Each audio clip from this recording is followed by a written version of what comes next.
Insérer une sonde gastrique. La sonde gastrique permet de nourrir les bébés qui ne savent pas bien téter ou avaler assez de lait pour grandir. Trop malades ou nés trop tôt, ils n'arrivent pas à coordonner les mécanismes complexes de succion, déglutition et respiration qu'exige l'allaitement. Nous allons voir comment établir si une sonde gastrique s'impose et comment la poser. Comment savoir si une sonde gastrique est nécessaire? Il faut d'abord voir si le bébé s'alimente correctement. Vérifier s'il est bien attaché et s'il tète bien pendant au moins 10 minutes.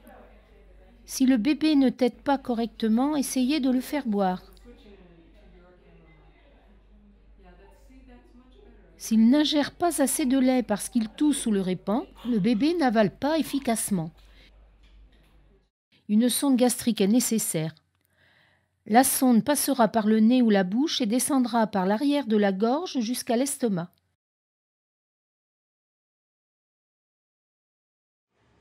Introduisez-la par le nez s'il respire bien. Introduisez-la par la bouche s'il respire mal, s'il faut drainer l'estomac ou si vous n'avez pas de sonde très étroite. Ce petit bébé est né trop tôt. Il ne sait pas encore téter ou boire efficacement. Il aura besoin d'une sonde jusqu'à ce qu'il grandisse assez pour y parvenir seul. Expliquez bien à la mère la procédure et pourquoi une sonde est nécessaire. Rassurez-la, cette méthode est sûre et inoffensive. Voici le matériel: sonde gastrique, seringue 5 ml, seringue alimentaire, marqueur, adhésif. Les gants sont facultatifs.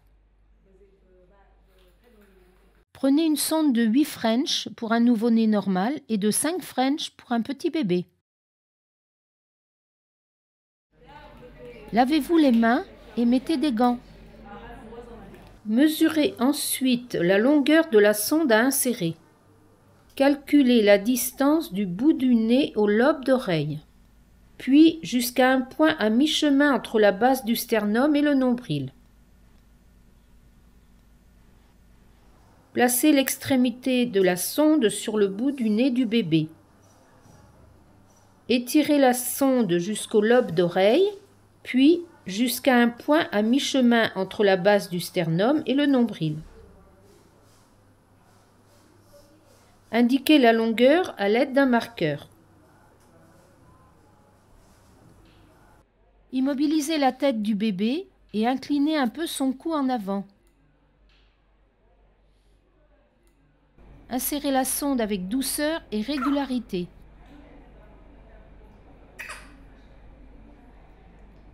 Enfoncez-la vers l'arrière de la tête jusqu'au repère.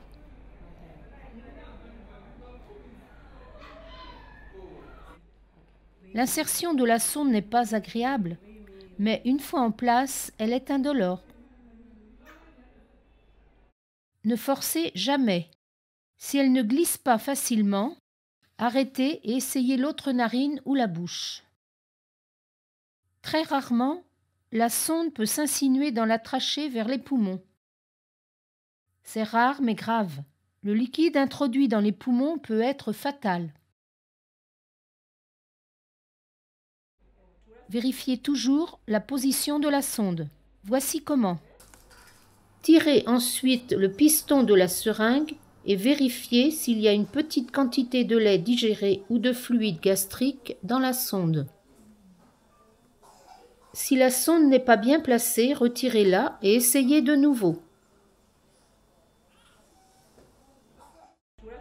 Une fois bien positionnée, collez bien la sonde près du nez ou de la bouche pour qu'elle ne glisse pas. Évitez de trop la serrer contre la narine. Voici une méthode alternative. Notez que le repère reste visible pour vérifier la position avant chaque repas.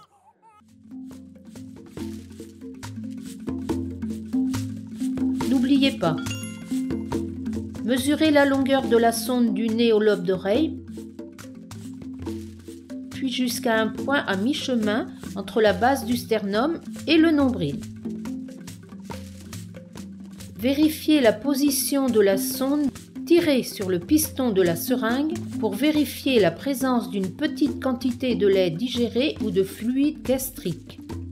Fixez solidement la sonde avec du ruban adhésif en laissant la marque visible près du nez.